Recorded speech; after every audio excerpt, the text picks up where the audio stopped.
Ryan Brogan runs an auto detailing and window tinting shop on Hilton Head Island. He says Georgia's new tint law has cost him customers.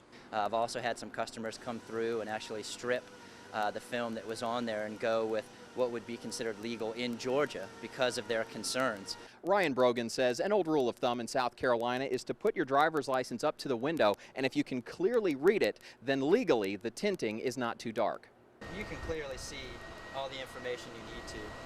He says it's not fair that this car with a legal tint where it's registered, South Carolina, can be ticketed for having too dark a tint in Georgia. I would tend to agree with them. Unfortunately, the courts don't agree with either one of us.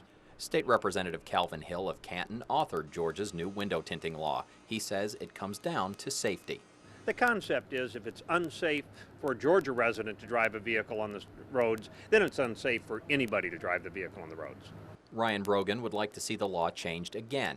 In the meantime, he just hopes his wife's parents won't get a ticket when they drive through Georgia on their way from Florida to South Carolina. At 67 years old, they're not causing any trouble. I've personally tinted their vehicles for them, and it's a hard state to drive around when you're coming from Florida.